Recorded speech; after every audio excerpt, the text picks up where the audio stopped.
Shalom, selamat pagi Bapak Ibu, Saudara-saudari yang terkasih dalam Tuhan Yesus Kristus. Kita mengucap syukur, memberikan pujian dan hormat bagi Allah Bapa kita, karena kasih setianya yang tak pernah berubah di dalam kehidupan kita hari lepas hari. Kasih dan anugerah Tuhanlah yang dapat melayakkan kita untuk dapat datang beribadah pada pagi hari ini. Mari kita persiapkan akan hati dan pikiran kita kepada Tuhan. Kita akan masuk di dalam ibadah kita. Mari kita mohon Roh Kudus hadir di dalam seluruh peribadahan kita pada pagi hari ini. Kita ambil saat teduh.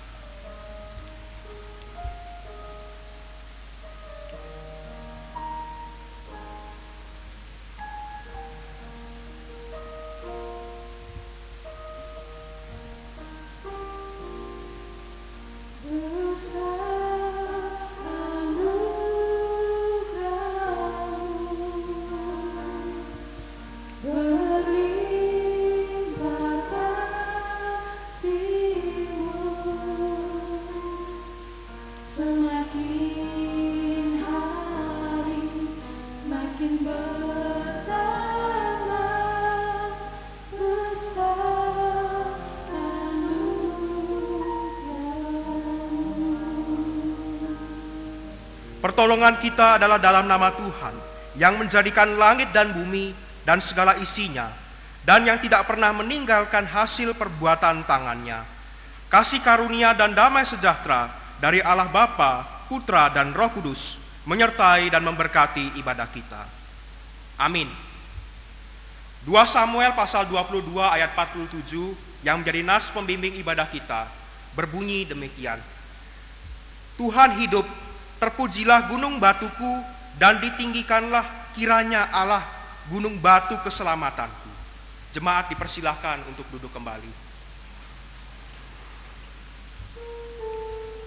Kita bersyukur Bapak Ibu Saudara karena Tuhan Yesus itu karyanya sempurna atas hidup kita.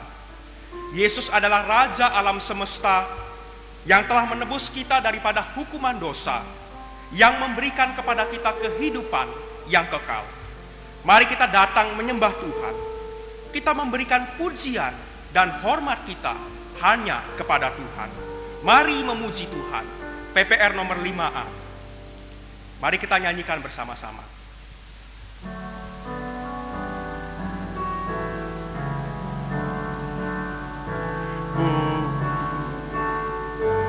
Tuhan Raja segenap alam semesta,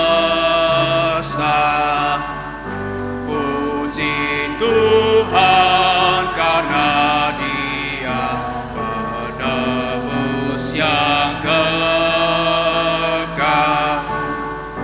Mari kita datang dan menyembahnya. Puji hormat bagi Tuhan. Puji Tuhan karena Dia memerintah akan seluruh dunia.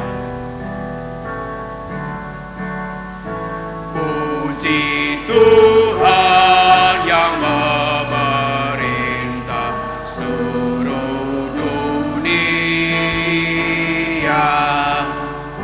Kau dilindungi di bawah naungan kasih-Nya. Hai, lihatlah Tuhan dengar doamu dan pimpin jalan hidupmu. Puji Tuhan, dengan segenap jiwa dan raga kita aku puji akan nama Tuhan. Puji Tuhan, hai segenap jiwaku puji Dia. Mari kita bersama dipersilahkan bangkit berdiri. Umat Tuhan bersorak haleluya. Umat Tuhan bersorak haleluya.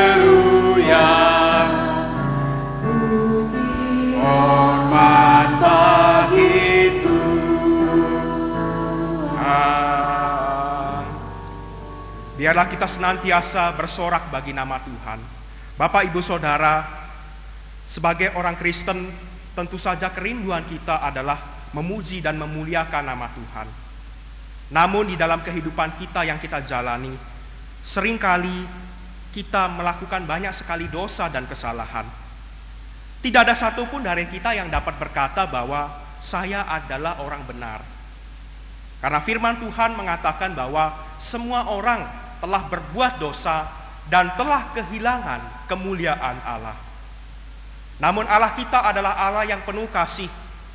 Jika kita datang kepadanya dengan tulus hati, maka Ia akan mengampuni segala dosa kita dan menyucikan kita daripada segala kejahatan. Mari saat ini kita datang di hadapan Tuhan. Dengan segala kerendahan hati, kita mohon pengampunan daripada Tuhan. Mari kita berdoa.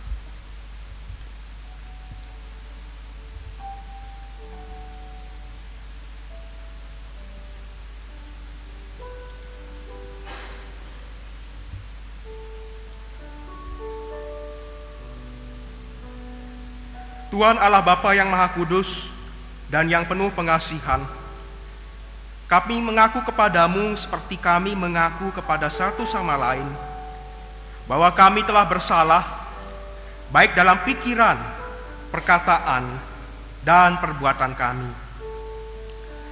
Segala kekurangan kami sebagai orang percaya, kelemahan iman dan ketidaksetiaan, pelanggaran akan hukum-hukum-Mu yang suci, dan segala kelalaian, kami mengaku kepadamu.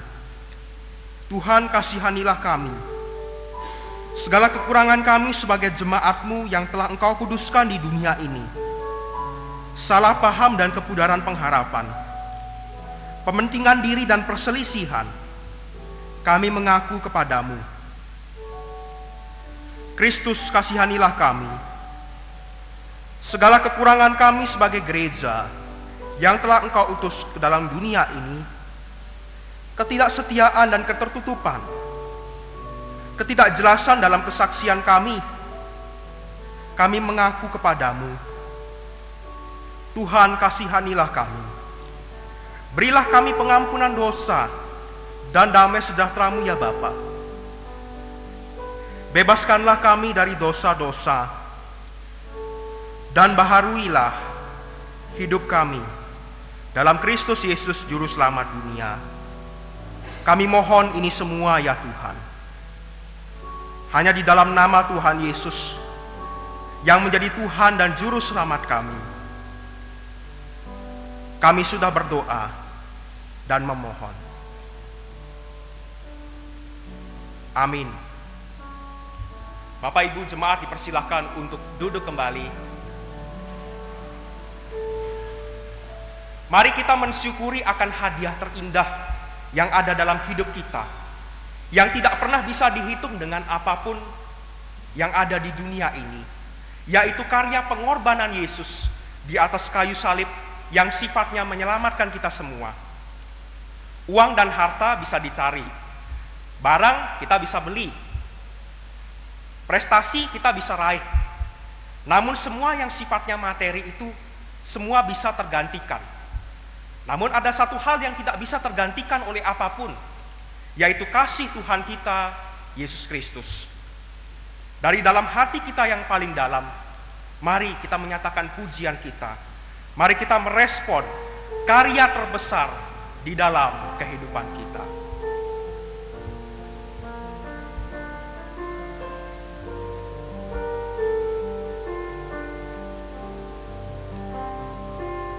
Karya terbesar dalam hidupku.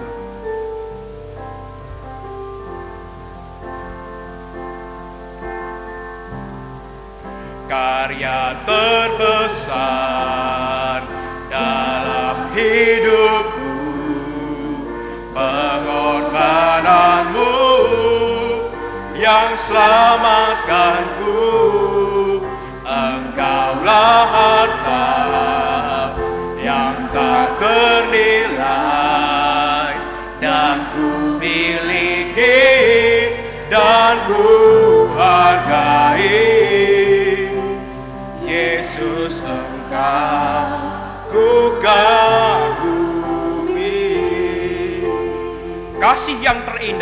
hanya kutemukan di dalam Yesus Kristus. Kasih yang terindah, hati yang mulia, hanya kutemukan di dalam-Mu, Yesusku. Pujian dari hatiku selalu di setiap waktuku, tiada pernah berubah kasih-Mu. Karya terbesar di dalam hidupku, karya terbesar dalam hidupku, pengorbanan-Mu yang selamatkanku. Engkaulah harta yang tak ternilai, yang ku miliki dan ku hargai. Yesus, Engkau ku kagumi. Kasih yang terindah di dalam Yesus Kristus. Kasih yang terindah, hati yang mulia, hanya ku temukan di dalam-Mu, Yesusku. Pujian dari hatiku selalu di setiap waktuku, tiada pernah berubah kasih-Mu. Karya terbesar dalam hidupku, pengorbanan-Mu yang selamatkanku. Engkaulah harta yang tak ternilai, yang ku miliki dan ku hargai. Yesus, Engkau ku kagumi. Karya terbesar. Bapak Ibu Saudara dipersilakan untuk bangkit berdiri. Pengorbanan-Mu yang selamatkanku. Engkaulah harta yang tak ternilai, yang ku miliki dan ku hargai. Yesus, Engkau ku kagumi. Yesus, Engkau ku kagumi. Yesus, Engkau ku kagumi. Yesus, Engkau ku kagumi. Dengarkanlah berita anugerah dari Allah bagi kita yang dengan tulus dan jujur mengaku segala dosa kita di hadapan Allah, dan yang bertekad untuk hidup semakin diperbarui, untuk semakin serupa dengan Kristus. Berita anugerah terambil dari Roma pasal 4 ayat 7 dan 8. Berbahagialah orang yang diampuni pelanggaran-pelanggarannya dan yang ditutupi dosa-dosanya. Berbahagialah manusia yang kesalahannya tidak diperhitungkan Tuhan kepadanya. Sebagai umat pilihan Allah yang telah diampuni dosa-dosanya, marilah kita berkomitmen untuk semakin bertumbuh di dalam iman, dalam pengharapan dan kasih kita kepada Tuhan Yesus Kristus, penebus kita, dengan kita hidup sesuai dengan firman Tuhan yang ditunjukkan kepada kita melalui petunjuk hidup baru. Petunjuk hidup baru terambil dari Lukas pasal 12 ayatnya yang ke-22. Mari kita baca bersama-sama dimulai dari alamat firman Tuhan. 2, 3. Lukas 12 ayat 22. Yesus berkata kepada murid-muridnya, "Karena itu aku berkata kepadamu, janganlah khawatir akan hidupmu, akan apa yang hendak kamu makan, dan janganlah khawatir pula akan tubuhmu, akan apa yang hendak kamu pakai." Jemaat dipersilahkan untuk duduk kembali. Dalam kehidupan kita sebagai orang Kristen, bagaimana kita menjalani hidup kita? Lalu apa respon kita sebagai orang Kristen? Apakah kita ketika menghadapi gelombang kehidupan, kita tetap tawar hati? Kita terus hidup dalam keputusasaan? Hendaknya kita selalu ingat akan janji Tuhan, bahwa Ia tidak akan pernah meninggalkan kita. Tuhan akan selalu memberkati dan memelihara hidup kita. Hitunglah berkat-Mu. Mari kita nyanyikan sebagai respon ucapan syukur kita.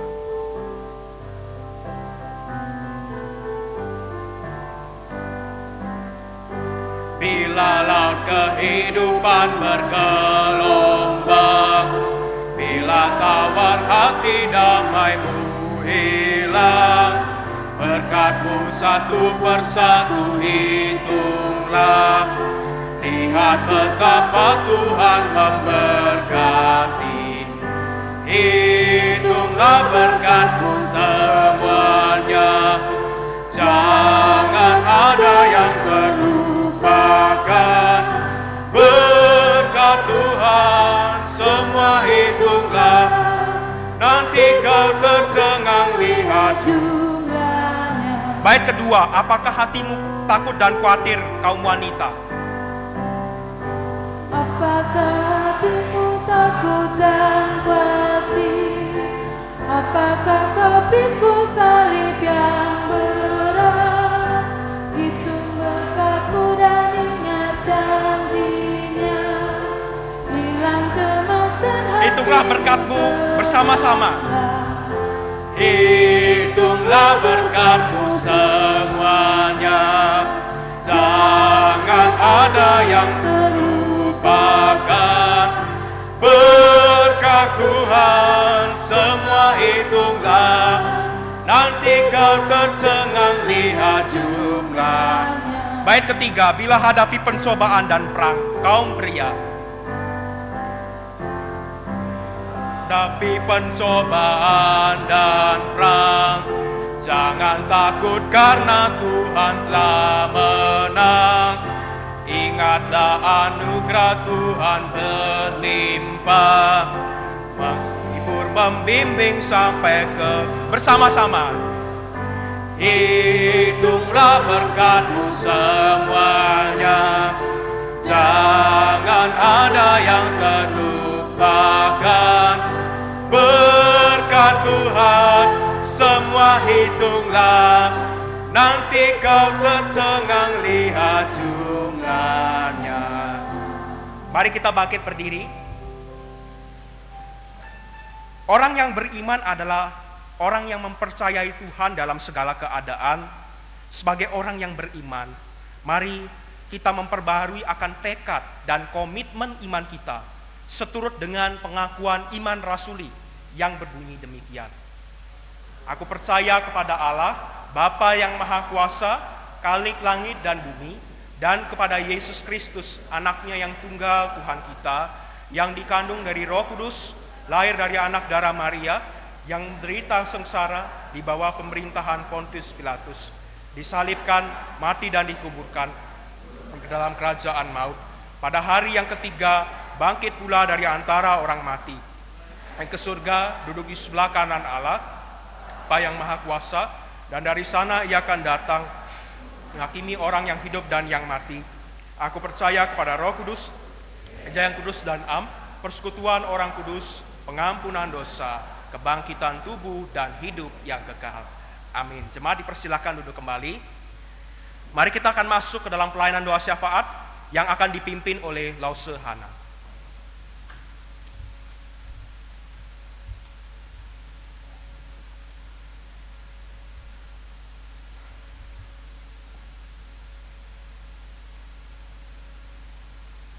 Mari kita bersatu di dalam doa. Kami bersyukur ya Tuhan karena pengorbanan-Mu menyelamatkan kami dan melayakkan kami untuk bersekutu bersama pada pagi hari ini. Saat ini Tuhan kami datang dengan setiap pergumulan kami ya Tuhan. Kami berdoa bersama untuk setiap kami sebagai jemaat di GKT Ampenan. Tuhan kiranya menolong kami terus bertumbuh di dalam iman yang benar kepadamu. Terkhususnya Tuhan kami mau berdoa bersama untuk kesetiaan kami di dalam memberikan persembahan. Kiranya Tuhan menolong kami supaya di dalam memberikan persembahan kami menyadari bahwa kami memberi karena Tuhan terlebih dahulu mengasihi kami. Terima kasih Tuhan, terlebih dari itu Tuhan tolong kami supaya kami mempersembahkan hidup kami sebagai persembahan yang hidup, yang kudus dan yang berkenan di hadapan hadirat-Mu. Terima kasih Tuhan, saat ini kami mau berdoa bersama-sama juga untuk SKA Ampenan ke dalam tangan-Mu. Tuhan kiranya memberkati setiap guru, setiap staf, setiap pengurus. Tuhan memberkati mereka di dalam melayani Tuhan, melayani setiap anak-anak. Kiranya Tuhan yang memberkati mereka dengan hikmat supaya di dalam melayani mereka tidak hanya sekedar melayani setiap anak-anak secara intelektual, tetapi secara rohani pun mereka boleh mendidik setiap anak-anak mengenal Tuhan semakin hari semakin baik. Terima kasih Tuhan, kami rindu SKA Ampenan boleh menjadi berkat khususnya untuk pendidikan yang ada di Nusa Tenggara Barat. Kami berdoa bersama juga Tuhan untuk SKA yang ada di Bima di dalam proses untuk membangun. Tuhan memberkati supaya proses ini dapat berjalan dengan baik, setiap dana, biaya yang dibutuhkan kiranya Tuhan mencukupkan. Khususnya Tuhan kami berdoa bersama untuk izin membangun yang masih sulit. Kiranya Tuhan memberkati, menolong setiap pemerintah setempat, kiranya dapat memberikan izin supaya proses pembangunan ini juga dapat berjalan dengan baik. Terima kasih Tuhan, kami serahkan setiap seru doa kami ini ke dalam tangan-Mu. Kiranya Tuhan menjawab setiap doa kami seturut dengan waktu dan kehendak-Mu. Di dalam nama Tuhan Yesus Kristus, kami berdoa dan mengucapkan syukur. Haleluya, amin. Terima kasih. Mari kita persiapkan hati dan pikiran kita untuk kita menerima akan kebenaran firman Tuhan. Biarlah kita menjadikan Yesus sebagai satu-satunya pengharapan kita, karena Dia yang berkuasa atas hidup kita. Harapanku hanya di dalam-Mu.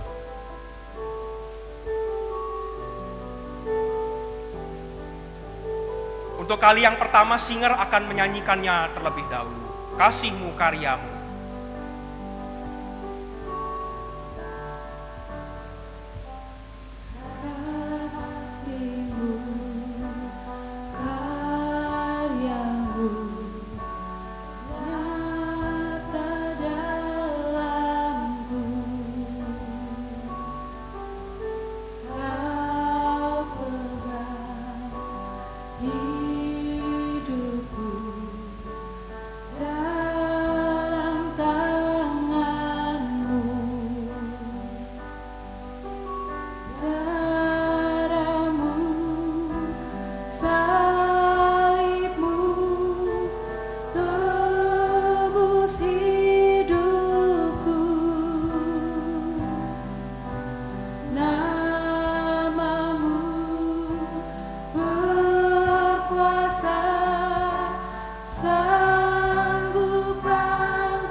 Harapanku di dalam-Mu. Mari kita nyanyikan bersama. Harapanku di dalam-Mu, hanya Kau Yesus kuatku. Ku percaya, ku aman dalam-Mu. Kita merenungkan kasih dan kebaikan Tuhan. Kasih-Mu karya-Mu nyata dalam-Mu. Kasih-Mu karya-Mu nyata dalam-Ku. Kau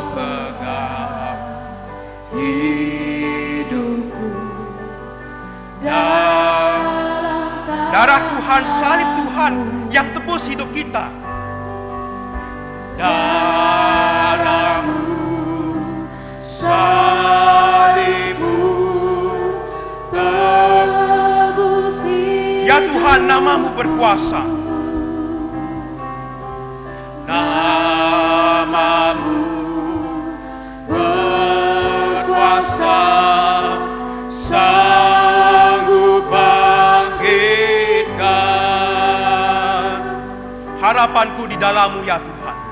Harapanku di dalam-Mu, hanya Kau Yesus kuatku. Ku percaya, ku aman dalam-Mu. Harapanku di dalam-Mu ya Tuhan. Harapanku di dalam-Mu, hanya Kau Yesus kuatku. Ku percaya, ku aman dalam-Mu. Ku percaya, ku aman dalam-Mu. Ku percaya, ku aman dalam-Mu. Ku percaya, ku aman dalam-Mu. Pada hambanya saya persilakan. Ku percaya, ku aman dalam-Mu.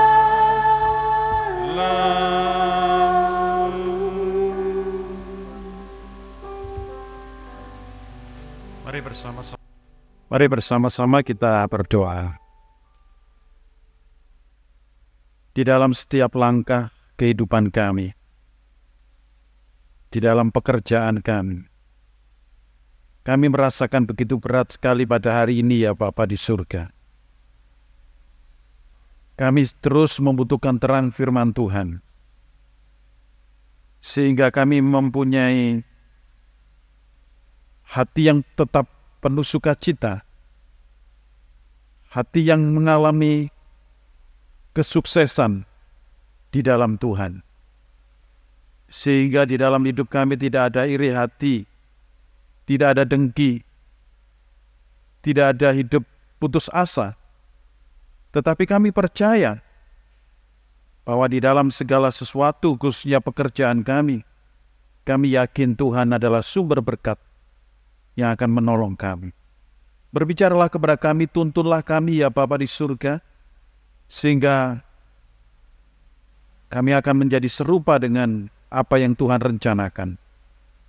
Berkati pemberitaan firman Tuhan ini. Berkati hamba-Mu yang penuh kelemahan, Tuhan pakai menjadi alat-Mu yang baik pada pagi hari ini. Dalam nama Tuhan Yesus kami berdoa. Amin. Shalom jemaat yang dikasihi oleh Tuhan. Mari bersama-sama kita membuka firman Tuhan yang pagi hari ini saya akan mengajak kita merenungkannya dari kitab Daniel pasal 1 ayat 1 sampai 21. Kitab Daniel pasal 1 ayat 1 sampai ayat 21. Kita membaca bergantian kitab Daniel pasal 1 ayat 1 sampai 21. Saya ayat pertama, jemaat ayat yang kedua, demikian kita bergantian. Pada tahun yang ketiga pemerintahan Yoyakim Raja Yehuda, datanglah Nebukadnezar Raja Babel ke Yerusalem, lalu mengepung kota itu.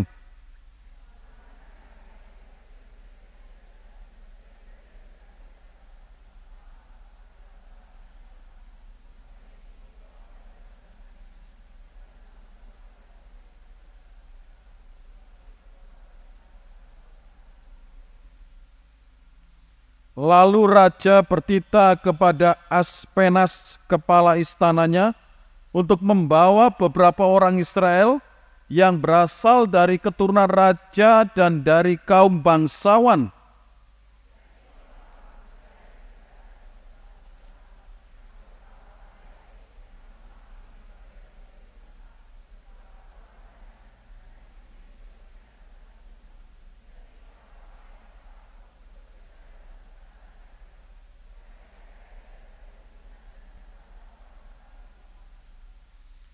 Dan raja menetapkan bagi mereka pelabur setiap hari dari santapan raja dan dari anggur yang biasa diminumnya.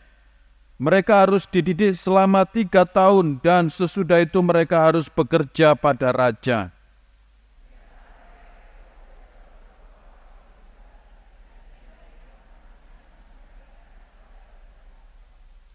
Pemimpin pegawai istana itu memberi nama lain kepada mereka.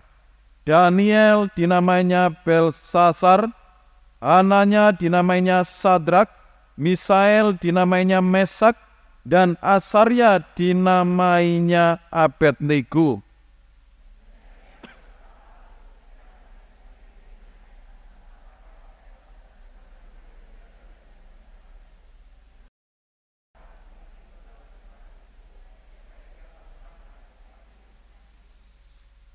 Maka Allah mengaruniakan kepada Daniel kasih dan sayang dari pemimpin pegawai istana itu.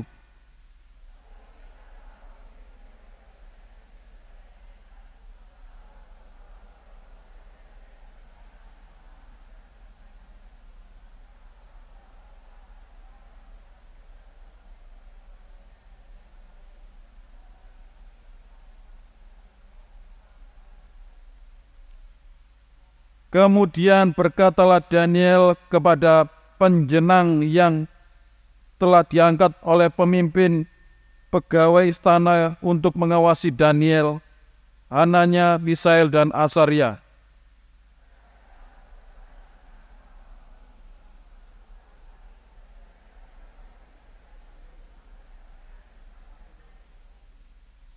Sesudah itu bandingkanlah perawakan kami dengan perawakan orang-orang muda yang makan dari santapan raja. Kemudian perlakukanlah hamba-hambamu ini sesuai dengan pendapatmu.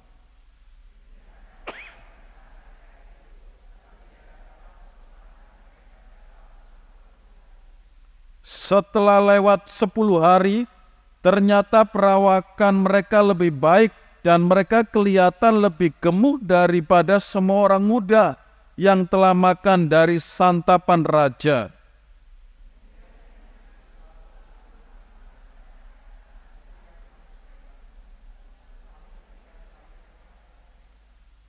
Kepada keempat orang muda itu Allah memberikan pengetahuan dan kepandaian tentang berbagai-bagai tulisan dan hikmat. Sedang Daniel juga mempunyai pengertian tentang berbagai-bagai penglihatan dan mimpi.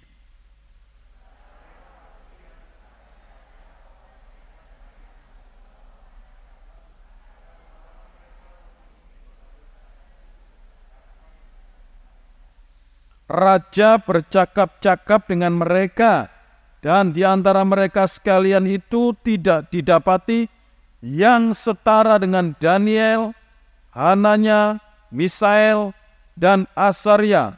Maka bekerjalah mereka itu pada raja.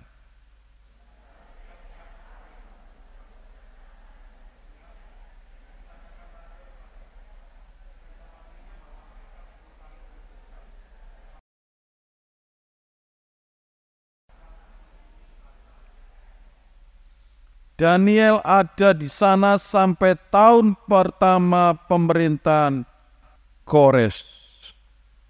Bapak Ibu jemaat yang saya kasih dalam Tuhan, sudah menjadi kebiasaan kalau sebuah negara menginvasi negara lain, maka yang dilakukan oleh negara yang menginvasi itu adalah mengambil barang-barang jarahan, mengambil tenaga-tenaga manusia, khususnya tenaga manusia yang berkualitas untuk dibawa ke negeri di mana mereka berasal.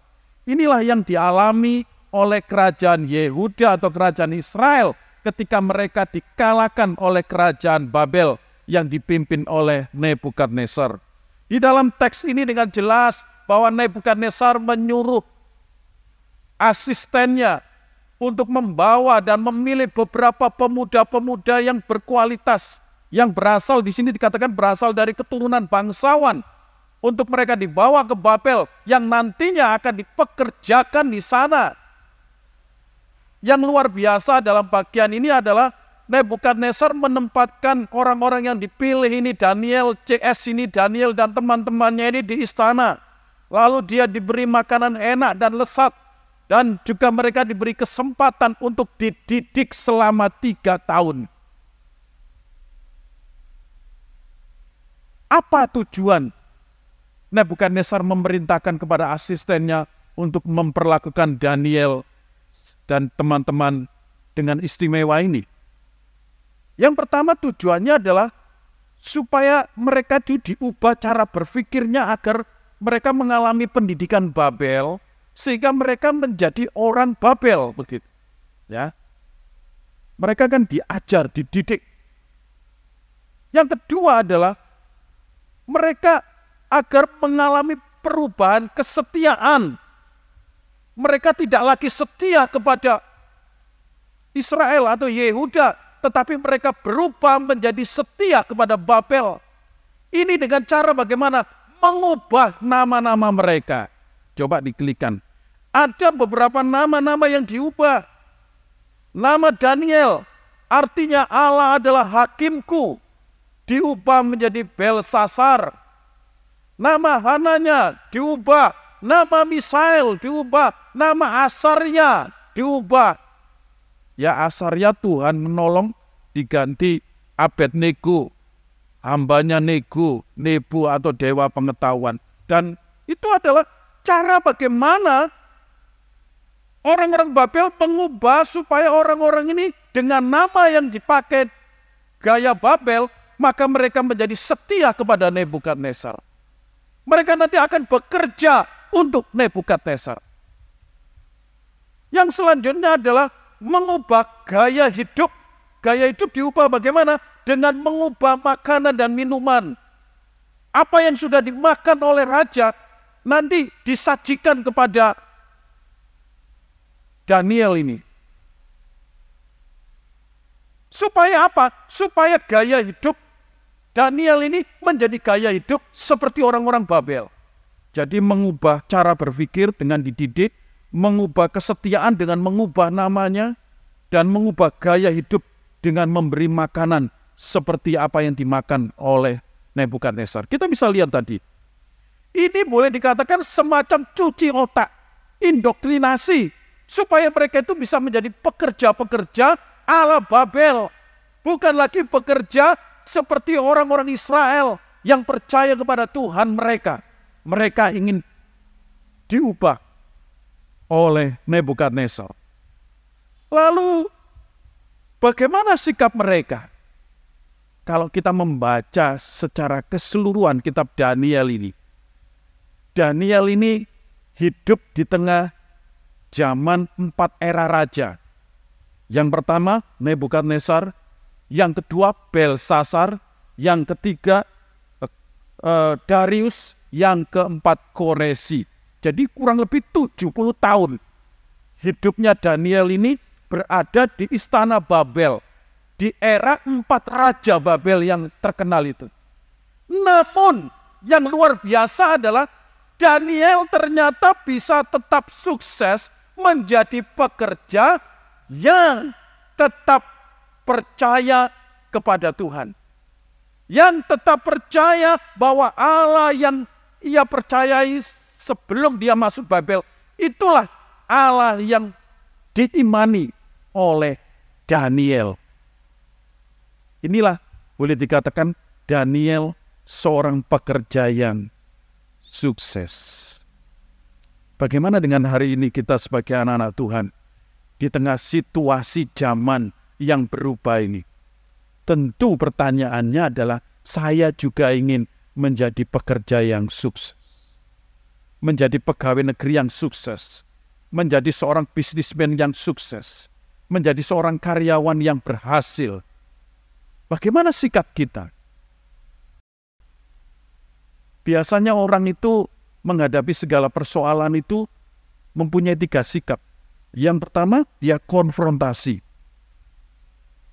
Ketika ada masalah, persoalan, ya konfrontasi. Yang kedua, dia kompromi. Ya wis, aku disuruh makan makanan ini seperti raja, ya makan aja. Daniel tidak kompromi. Atau yang ketiga, kita mencoba menaklukkan. Mana yang kita melakukan pada hari ini? Apakah kita konfrontasi, kompromi, atau menaklukkan? Pagi hari ini kita akan belajar dari Daniel ini. Dia sukses bekerja di tengah-tengah, boleh dikatakan kalau sekarang ini perusahaan yang dipenuhi oleh orang-orang kafir. Perusahaan orang-orang yang tidak seiman dengan dia. Tetapi dia mampu menjadi seorang pekerja yang sukses. Ada beberapa kuncinya yang harus kita miliki.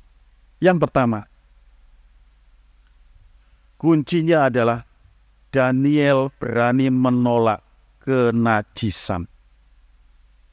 Berani menolak hal-hal yang najis.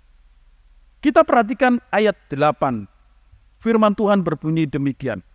Daniel berketetapan untuk tidak menajiskan diri dengan santapan raja dan dengan anggur yang biasa diminum raja. Dimintanyalah kepada pemimpin pegawai istana itu supaya ia tak usah menajiskan dirinya.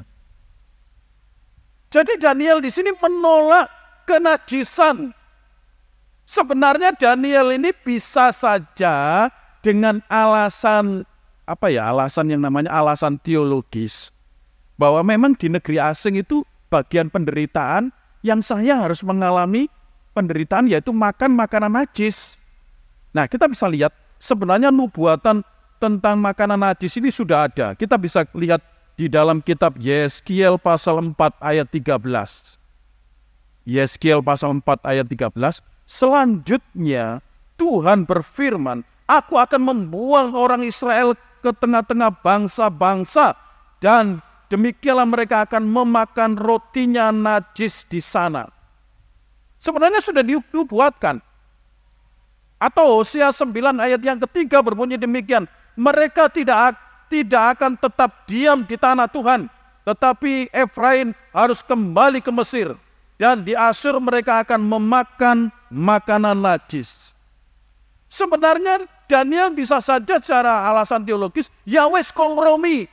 Saya akan makan makanan najis itu, karena makanan najis itu juga sudah dikatakan oleh Tuhan, itu adalah bagian penderitaan ketika umat Tuhan itu ada di pengasingan, ada di negeri kafir begitu. Tetapi toh di dalam bagian ini dengan jelas, Daniel tidak menggunakan ayat-ayat ini untuk membenarkan keputusannya. Dia tetap memegang teguh kebenaran bahwa makanan najis itu tidak boleh dilakukan. Itu sudah ada dasar Alkitabnya. Daniel menolak dalam kondisi apapun, dia berketetapan. Artinya berketetapan ini dalam bahasa aslinya itu mempunyai sikap tegas yang memegang prinsip firman Tuhan. Jadi soal makanan najis ini adalah sebuah prinsip. Bukan soal etika makan saja, bukan. Tapi ini bicara spiritual. Ketika seseorang itu makan makanan najis yang dipersembahkan, yang sudah dipersembahkan kepada dewa-dewa. Biasanya raja itu makan makanan yang sudah dipersembahkan dewa-dewa. Setelah dimakan raja, bagian yang lain juga dimakan oleh asisten-asisten pekerja-pekerjanya raja. Dengan harapan mereka itu menjadi satu tim. Dengan harapan mereka menjadi satu pemahaman. Itu harapan Nebukadnezar. Oleh karena itu dianjurkan supaya pegawai-pegawai ini nanti makanannya itu makanan seperti yang dimakan raja. Tentunya makanan raja itu makanan yang sehat, makanan yang lezat, makanan yang top-top, bergizi dan sebagainya. Tetapi bagi Daniel itu tidak. Menolak hal-hal yang najis. Apa yang dilakukan Daniel ini? Apakah ini sebuah konfrontasi? Iya, konfrontasi.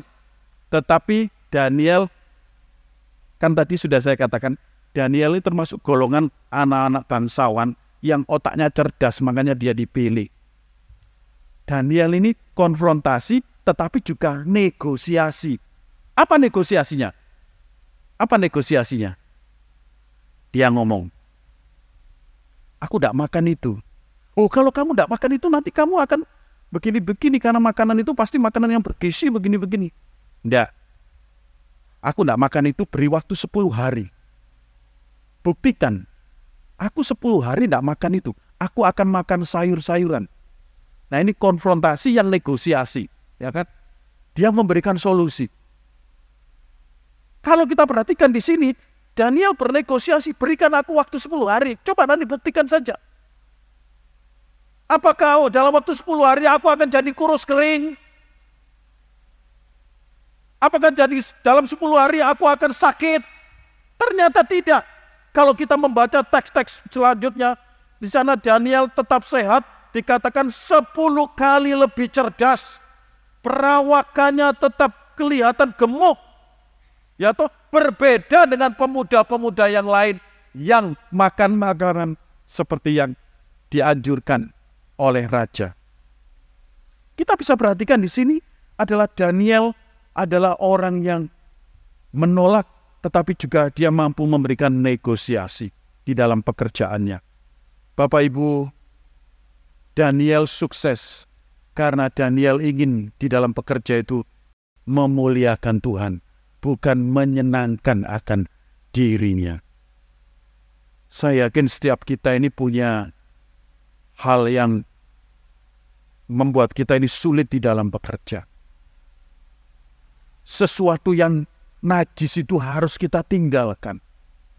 Apa hal yang najis yang menurut Bapak Ibu di dalam pekerjaan hari ini? Kita harus menjadi pekerja yang meninggalkan kenajisan, yang menolak kenajisan.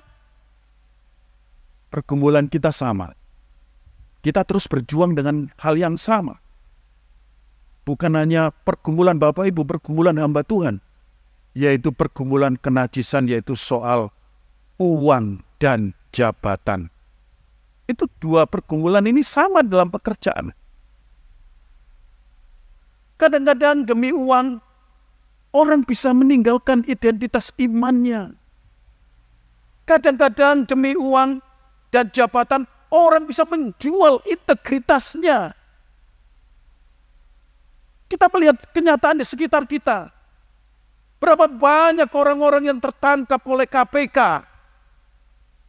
Berapa banyak orang yang korupsi. Karena apa? Karena uang.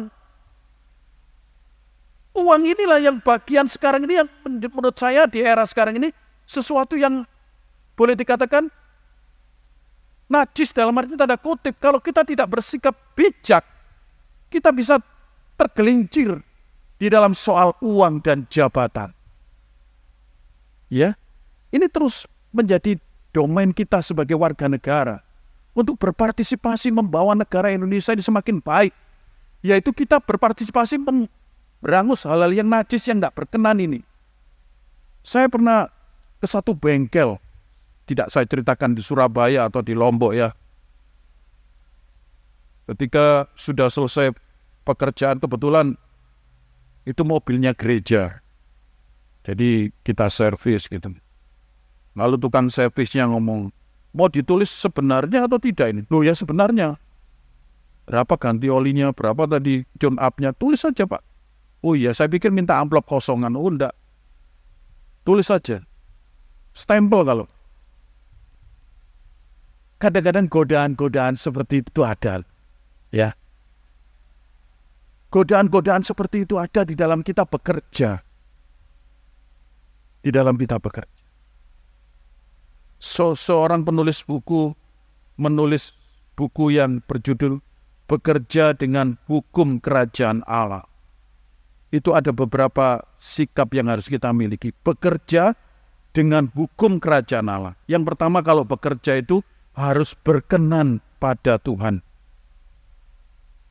Yang kedua, kalau bekerja itu melakukan dengan kasih. Yang ketiga, kalau bekerja dengan baik, dengan tidak najis itu mau bekerja sama dengan tim. Yang keempat, kalau bekerja itu harus dipimpin oleh Roh Kudus. Tentu mulai dengan berdoa. Yang kelima, kalau bekerja itu harus jujur. Yang keenam, kalau bekerja itu harus menghormati pemimpin. Itu adalah seorang yang bekerja dengan menurut saya bekerja menurut pola hukum kerajaan Allah. Ini yang harus kita alami dan miliki sebagai anak-anak Tuhan. Jangan sampai kita bekerja menghasilkan sesuatu yang sebenarnya membuat hati kita nggak sejahtera. Sesuatu yang najis itu sesuatu yang tidak berkenan di hadapan Tuhan. Yang kita raih dengan cara-cara yang tidak tepat, tidak jujur. Dalam bahasa masyarakat itu tidak halal. Tidak halal. Amsal 30 ayat 8 sampai 9. Biar menjadi doa kita bersama-sama. Kita baca bersama-sama. 1, 2, 3. Jauhkanlah daripadaku kecurangan dan kebohongan. Jangan berikan kepadaku kemiskinan atau kekayaan. Biarkanlah aku menikmati makanan yang menjadi bagianku, supaya kalau aku kenyang, aku tidak menyangkalmu dan berkata, siapa Tuhan itu? Atau kalau aku miskin, aku mencuri dan mencemarkan nama Allah. Biarlah semangat apa yang dikatakan oleh Amsal ini menjadi bagian hidup kita. Seringkali kita dalam bekerja itu begini, lu kok lolos ya ini ya? Itu bukan rezekiku, itu bukan menjadi bagianku. Ya toh? Tapi kalau kita mendapatkan sesuatu, jangan sampai kita menyangkal Tuhan. Menyangkal Tuhan dalam arti kita lupa Tuhan akhirnya.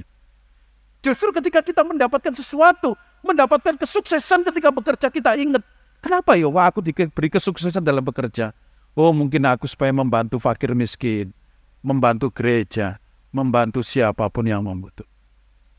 Sehingga nama Tuhan itu tidak dicemarkan. Sehingga kita tidak melupakan kebaikan-kebaikan. Jadi kalau kita bisa seperti Amsal 30 ayat 8 sampai 9 ini, kita enak. Kita akan mengalami sukacita. Ya, berikan apa yang menjadi bagianku hari ini Tuhan ketika aku bekerja. Kalau rezeki itu lolos, Tuhan kasih hari berikutnya, hari berikutnya, hari berikut. Kita akan bisa menjadi seorang pekerja yang sukses di dalam. Yang kedua, kuncinya. Ayat yang ke-9. Daniel bekerja bersandar kepada Allah. Ayat 9 berbunyi demikian. Maka Allah mengaruniakan kepada Daniel kasih dan sayang dari pemimpin pegawai istana itu. Allah memberikan Daniel itu kasih dan sayang. Kalau kita melihat ya, ketika Daniel itu dia memilih menolak kenajisan, lalu Tuhan itu memelihara Daniel. Yaitu Tuhan itu memberikan kasih sayang yang tidak turun otomatis langsung kepada Daniel, tetapi melalui pemimpin di mana dia bekerja. Memberikan kasih sayang kepada Daniel melalui tuannya Daniel, melalui bosnya Daniel, melalui pemimpinnya Daniel ketika bekerja. Saya mencoba menyelidiki apa yang dimaksud dengan kasih sayang. Bekerja bersandar kepada Allah itu artinya bekerja bersandar pada kasih sayang Allah. Kasih sayang artinya Allah bekerja dengan tangan yang tak kelihatan untuk mengubah sesuatu. Itu kasih sayang Tuhan. Kasih sayang itu juga artinya Allah senantiasa aktif campur tangan di dalam pekerjaan kita. Dan itu dinyatakan tepat pada waktunya. Kenapa tidak kita merasakan kasih sayang Tuhan? Loh, saya tidak nyangkain. Kok tiba-tiba begini? Ini yang disebut dengan kasih sayang Tuhan. Bekerja tanpa terlihat tangannya Tuhan, tetapi kita bisa merasakan tepat seperti saat saya butuh itu loh. Kok Tuhan itu cukupi. Tepat ketika mungkin saya harus, apa itu namanya kalau bekerja itu apa? Bayar nota itu loh ya. Itu kadang-kadang kan orang bekerja itu kan dikirimi barang. Saya cuma teorinya tahunya gitu. Nanti bayarnya itu bulan depan, itu ya toh. Waktu pembayaran itu loh, kok tiba-tiba ada uang. Nah itu kadang-kadang itulah yang disebut dengan bekerja mengandalkan kasih sayang Tuhan. Ini yang perlu kita miliki sebagai anak-anak Tuhan. Kalau kita ingin bekerja dengan sukses, bersandarlah pada kasih sayang Tuhan. Bersandar pada kasih sayang dengan apa? Dengan tentu senantiasa berdoa. Senantiasa memohon supaya Tuhan menolong kita untuk kita bisa menjalani hidup ini dengan sabar dan setia. Di dalam Alkitab sebenarnya ada dua aspek panggilan orang Kristen. Yang pertama, orang Kristen itu dipanggil untuk menerima keselamatan dan pembenaran. Yang kedua, orang Kristen itu dipanggil di dalam pekerjaan dan cara hidup. Nah, hari ini kita membahas orang Kristen itu dipanggil dalam pekerjaan dan cara hidup. Jadi pekerjaan itu adalah panggilan Tuhan. Karena pekerjaan itu panggilan Tuhan, maka kita harus punya prinsip ketika kita bekerja. Yang pertama, bekerja itu sebenarnya adalah anugerah Tuhan. Jadi kalau kita bekerja, itu anugerah Tuhan. Bahkan ada ayat firman Tuhan, orang yang tidak bekerja jangan makan, Tuhan begitu. Itu keras sekali, ya kan? Semut aja bisa bekerja. Belajar dari semut, belajar dari binatang-binatang. Jadi bekerja itu anugerah Tuhan. Maafkan ini yang belum bekerja ya tidak apa-apa. Kalau belum bekerja loh. Tapi kalau malas bekerja, tidak mau kerja, ini yang firman Tuhan tegur. Tidak boleh. Orang Kristen itu harus bekerja. Tidak boleh jadi peminta-peminta. Harus bekerja. Selagi kuat, bekerja. Ketika dalam cuti kemarin dalam perjalanan dari Lombok terus sampai ke Semarang, itu saya melihat bagaimana orang itu ya bekerja dalam tanda kutip terus berusaha begitu. Mungkin di sini sudah ada ya orang ngamen itu sekarang malu kalau hanya begini ngamen ya. Mungkin ada kita nemuin ngamen itu. Ada orang ngamen itu dengan timnya nyanyi di pinggir taman itu ya, ada grupnya nyanyi. Ada orang ngamen itu badannya dilumuri jadi warna apa itu? Silver semua. Pernah lihat ya itu ya. Jadi silver semua. Waduh pengorbanannya ini ya. Jadi banyak orang memberi juga. Jadi sekarang ini orang lebih kreatif karena mungkin orang sudah orang yang meminta-minta itu harus diusir. Ada orang saya pernah gimana ya? Di Solo atau di Jogja itu ya. Orang ngamen itu pakai kulintang ya, di pinggir jalan gitu ya. Ponteng-ponteng. Apain? Kita kan ditutup jendelanya. Kita gak dengar kalau kita buka jendelanya. Pakai main kulintang. Artinya apa? Mungkin di tengah pandemi dia tidak laku di kafe-kafe. Tapi dia bisa bekerja. Dalam tanda kutip ya. Bekerja di jalanan. Bukan hanya ngemis gini aja. Tapi dia mencoba mengkreatifkan diri. Nah inilah gambaran sebenarnya orang Kristen itu lebih dari itu. Cobalah kita terus bekerja. Bekerja dengan bersandar pada kasih sayang Tuhan. Kalau saya bekerja dengan baik, masa tangan Tuhan yang tersembunyi itu tidak akan nolong saya. Karena bekerja itu adalah anugerah Tuhan, bekerja itu adalah amanat Tuhan, dan bekerja itu adalah kalau kita punya motivasi melayani Tuhan. Masa Tuhan itu akan menyembunyikan kasih sayangnya? Pasti tidak. Justru saya yakin sama seperti hati kita, kasih sayang kita akan tertutup selama orang itu mungkin kita lihat dia itu orang yang malas, orang yang mau enaknya saja, orang yang mungkin hanya tangannya saja yang meminta-minta tanpa dia itu bekerja. Tangan Tuhan penuh kasih sayang kepada kita. Mari kita senantiasa menjadi pekerja yang rajin, yang kreatif, yang terus maju. Akhirnya, yang perlu kita sadari adalah bahwa sukses di dalam dunia ini sebenarnya sementara. Sukses yang dari Tuhan itulah yang kekal. Sukses yang dari Tuhan ketika kita bekerja adalah Tuhan memberikan kesuksesan yang kalau kita merasakan sukses itu, kalau itu berasal dari Tuhan, maka kita akan mempunyai hati yang ingin menggunakan kesuksesan itu untuk kemuliaan Tuhan. Biarlah apapun profesi kita hari ini, saya mau bekerja, meninggalkan dan menolak hal-hal yang najis. Saya mau bekerja, mengandalkan kasih sayang Tuhan. Terus semangat bekerja. Tuhan Yesus memberkati.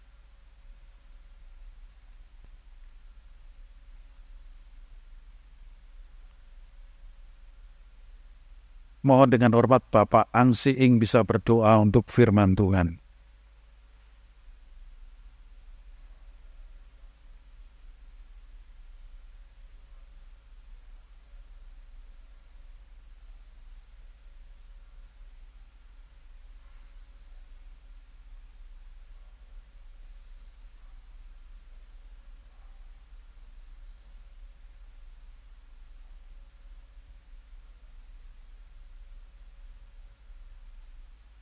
Amin.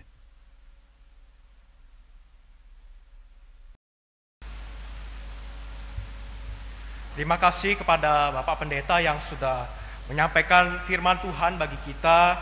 Kiranya berkat firman Tuhan terus mengingatkan kita akan panggilan kita di dalam bekerja. Marilah kita menyadari pekerjaan adalah anugerah daripada Allah.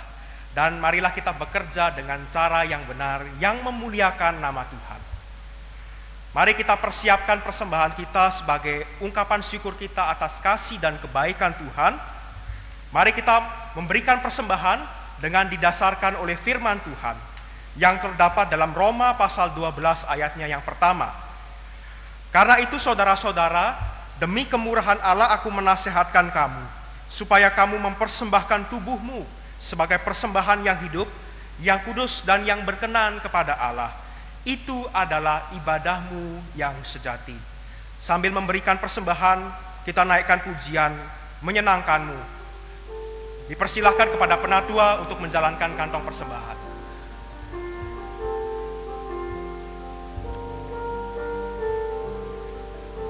Tuhanku mau menyenangkanmu.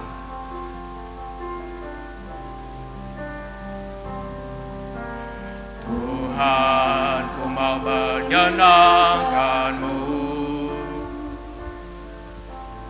Tuhan bentuklah hati ini jadi bejana untuk hormat-Mu. Cemerlang bagai emas murni. Tuhan, ku serahkan hatiku, semua ku berikan padamu. Kuduskan hingga tulus selalu, agar aku menyenangkan-Mu, menyenangkan-Mu, senangkan-Mu. Hanya itu kerinduanku,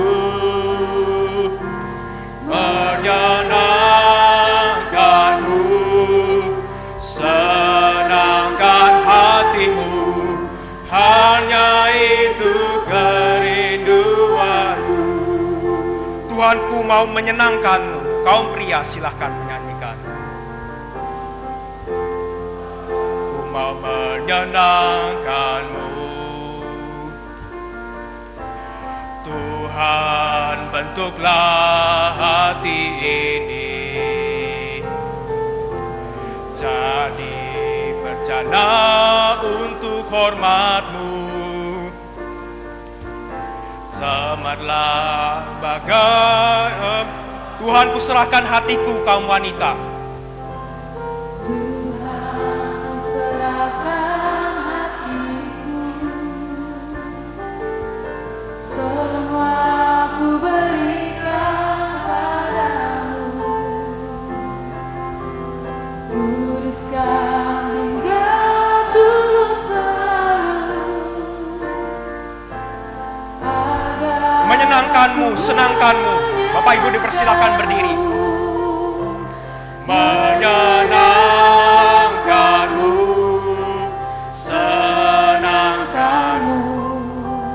Hanya itu kerinduanku. Menyenangkan-Mu,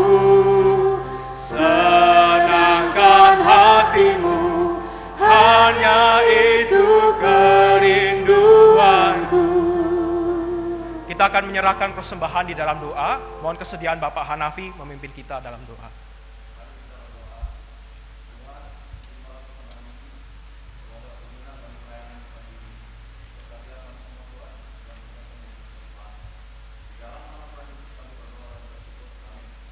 Amin. Jemaat dipersilakan untuk duduk kembali. Kita akan bersama-sama mendengarkan warta gereja yang akan disampaikan oleh penatua.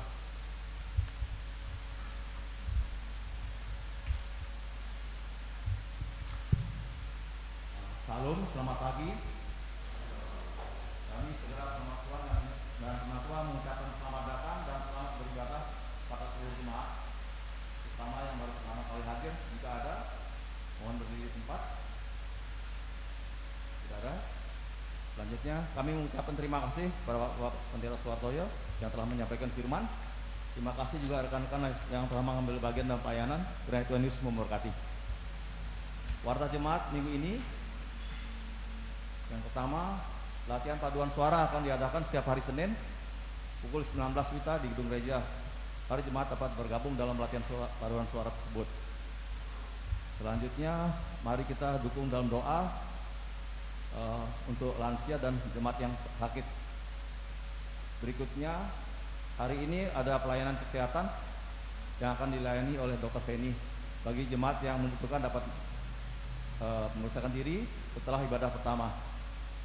Warta yang lain dapat dilihat di warta. Sekian warta gereja hari ini. Terima kasih. Tuhan Yesus memberkati.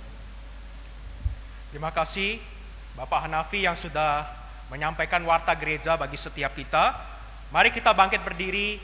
Kita akan mengakhiri ibadah pagi hari ini dengan kita mengembalikan segala pujian, hormat, dan kemuliaan bagi Allah Tritunggal. Doksologi, doa berkat oleh Bapak Pendeta Suwartoyo dan disambut dengan pujian. Amin. Amin.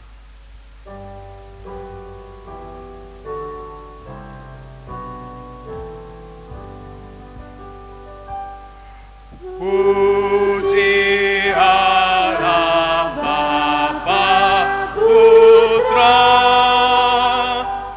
puji Allah Roh Kudus, ketiganya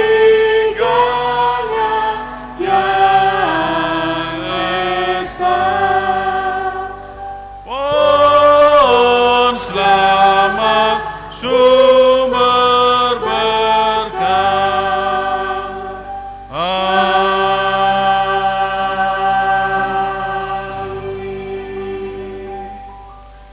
Percayalah kepada Tuhan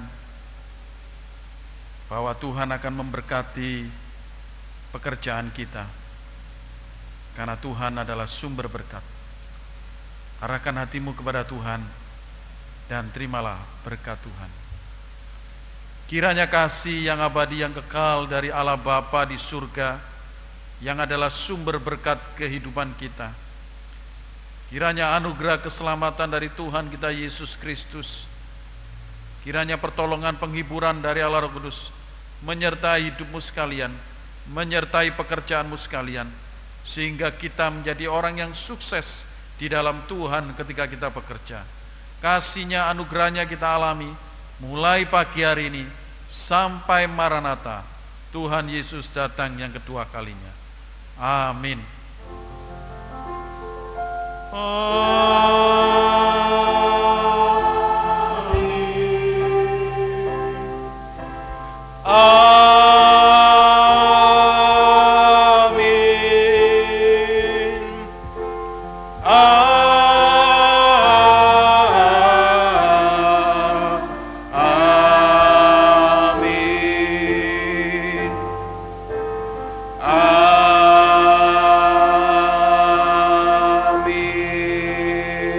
Silakan duduk, silakan mengambil saat teduh. Ibadah kita telah selesai. Tuhan Yesus memberkati.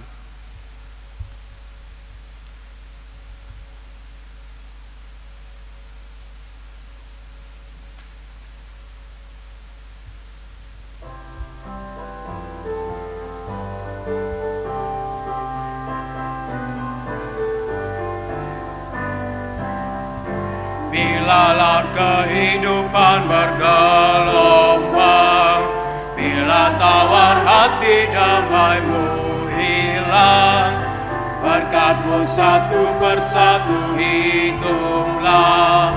Lihat betapa Tuhan memberkati. Hitunglah berkatmu semuanya, jangan ada yang terlupakan. Berkat Tuhan semua hitunglah, nanti kau tercengang lihat jumlahnya.